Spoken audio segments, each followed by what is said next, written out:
Sa mga tensyon na nagaganap ngayon sa bansa, partikular na sa pagitan ng China at Pilipinas, marami ang nagsasabi na posibleng hahantong ito sa isang digmaan kung talagang magpupumilit ang China na sakupin ang ating mga teritoryo at magmatigas naman ang Pilipinas na isuko ang mga ito. Sa ating mga nakaraang video, napag-usapan na natin kung gaano kalupit ang isang digmaan at kung ano ang magiging epekto nito sa tao. At ngayon, muli na naman nating pag-uusapan ng isang kasaysayan na bunga pa rin ng isang mabagsik na digmaan. Pag-usapan natin mga kapatid ang isang mautak na rescue mission na tinuguri ang The Great Raid on Cabanatuan o ang dakilang pagsalakay sa Cabanatuan. Pero bago tayo magpatuloy, madalas pong hindi nakakarating sa ating mga viewer ang bawat video na ating ina-upload. Kaya naman sa ating mga dati ng subscribers at nais pang mag-subscribe, mangyaring papindot na lamang po ng all sa ating subscribe button nang sa gayon ay updated at lagi kayong manonotify sa bawat video na ating ina-upload. Malaking bagay na po yan bilang suporta sa ating channel. Back to the video. Ang dakilang pagsalakay sa Cabanatuan ay isang misyon na naitalaga sa mga sundalong Amerikano at sa mga gerilyang Pilipino noong World War II, kung saan layunin ng misyon na ito na iligtas ang mga prisoners of war na ikinulong ng mga sundalong Hapon sa Cabanatuan Prison Camp. Ngunit bago nangyari iyon, paano nga ba ito nagsimula? Noong December 7, 1941, nang sorpresang salakay ng Japan ang Pearl Harbor sa Hawaii, dito na opisyal na sumali sa ikalawang digmaang pandaigdig ang Amerika. Matapos atakihin ng Japan ang Pearl Harbor, sinunod nito ang Pilipinas kung saan sa mga panahon na iyon, nasa bansa na si General Douglas MacArthur. Pinamunuan ng general ang mga sundalong Amerikano at Pilipino na nasa Bataan.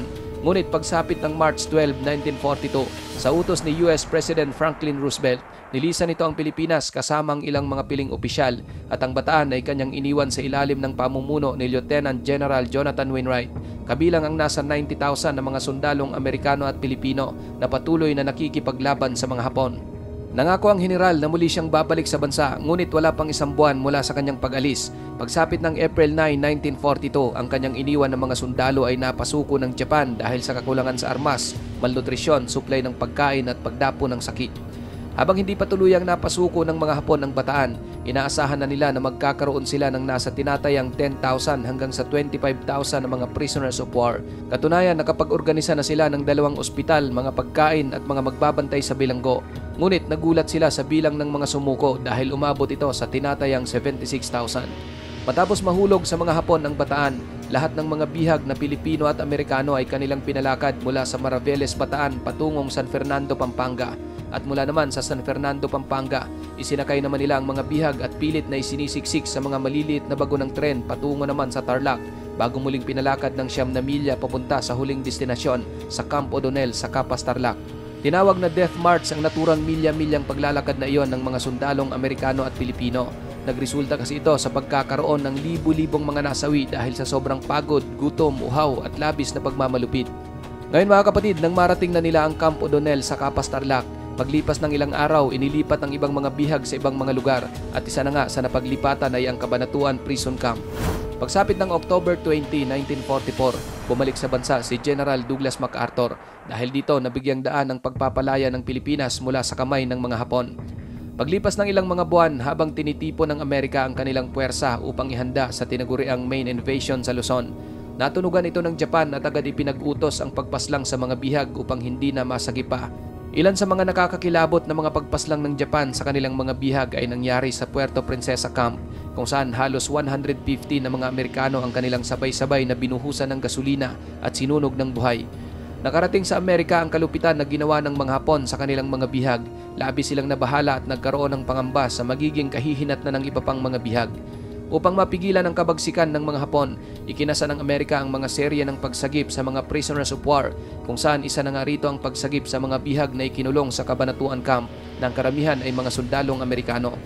Nagkaroon ng US ng ilang mga plano tungkol dito. Halimbawa, ang naunang plano ay iminungkahi ng isa pang pinuno ng Philippine Guerrilla Forces na si Lieutenant Colonel Bernard Anderson. Ayon sa kanya, ang mga gerilya na umano ang bahalang umatake sa prison camp, kung saan pagkatapos nila itong masagip, dadalhin ito ng kanilang tropa sa malapit na baybayin kung saan naroon ang nag-aabang na 30 mga submarino na siyang magdadala sa kanila sa ligtas na lugar. Ngunit ang naturang plano ay hindi inaprubahan ni General Douglas MacArthur. January 26, 1945, iminungkahi ni Major Lafam na gawin na huwag nang patagalin pa ang pagpapalaya sa mga bihag dahil baka maunahan sila ng mga Hapon at wala na silang maabutan. Sinabi rin niya na nasa 100 hanggang sa 300 na mga sundalong Hapon ang posibleng nasa paligid ng kampo at 1,000 naman ang nakakalat sa May Cabo River na nasa hilagang silangan ng kampo at 5,000 ang nasa paligid ng buong kabanatuan. Matapos ang mungkahi na iyon, agad nag-usap ang matataas na opisyal ng militar ng Amerika na sina Lieutenant Colonel Henry Mucci ng 6th Ranger Battalion at ang 3 pang mga opisyal na mula sa Alamo Scout o yung Reconnaissance Unit ng 6th Ranger. Nagsimula silang bumuo ng isang mas detalyadong mga hakbang para sa gagawing pagsalakay sa Kabanatuan Prison Camp, kung saan ang una nilang ginawa ay pinasurveillance muna nila ang paligid ng kampo. 2 grupo ng Alamo Scouts ang nagmanman sa lugar. Doon nalaman nila na ang terrain ng prison camp ay patag. Ibig sabihin, hindi ito madaling pasukin dahil malayo pa man ay posibleng makikita na sila ng mga gwardya. At kung sa gabi naman sila atake tulad ng naging suhestyon ni Colonel Mucci, ganun din kahirap pasukin ang kampo sapagkat base sa report na binigay ni Captain Juan Pajota na mas kabisado ang lugar. Maliban sa patag ang terrain ng kampo, namataan din ng kanyang grupo ang nasa 1,000 mga sundalong Hapon na nagkakampo sa May Cabo River malapit sa nasabing prison camp. Maliban dyan, may natanggap din umanong report si Pajota na nasa humigit kumulang 7,000 na mga sundalong Hapon ang nakakalat sa buong lungsod ng Kabanatuan, kaya isang pagpapatiwakal daw ang gagawin nilang misyon. January 30, 11:30 ng umaga, muling sinubukang magsagawa ng surveillance ng Alamo Scout sa paligid ng kampo hanggang sa maswerte silang nakakita ng isang abandonadong kubo na mayroon lamang 270 meters ang layo mula sa prison camp. Dahil doon, detalyado nilang naobserbahan ang kanilang mahahalagang pakay sa loob. Nalaman nila kung saan nakapwesto ang linya ng telepono, gaano karami at kalakas ang puwersa ng mga gwardya sa loob, saan ang main entrance at kung saan pinakamagandang umatake. Pagkatapos makuha ang mga mahahalagang impormasyon, agad pinaalam ng Alamo Scouts kay Colonel Mucci ang kanilang natuklasan at doon nagsimula na silang makabuo ng isang magandang plano. Sa umpisa ay nahirapan pa rin ang mga Amerikano kung ano ba talaga ang kanilang magandang gawin upang hindi mahalata ng mga kalaban ang gagawing pagpasok ng mga sundalo sa kampo. Ngunit isang mautak na suhestyon ang ibinigay ng Pilipino na si Captain Pajota, kung saan ayon sa kanya madali lang linlangin ang lahat ng gwardya na nasa loob ng kampo. Kailangan lamang magpalipad ng isang eroplano sa mismong itaas ng prison camp upang kunin ang kanilang atensyon bago simulang gapangin ng mga ranger ang loob ng kampo. Sa ganda ng naging suhestyon ni Captain Juan Pajota, agad itong sinang-ayunan ni Colonel Mucci at bago pa man lumubog ang araw, tinungo na ng nasa 120 na mga ranger ang Kabanatuan Prison Camp.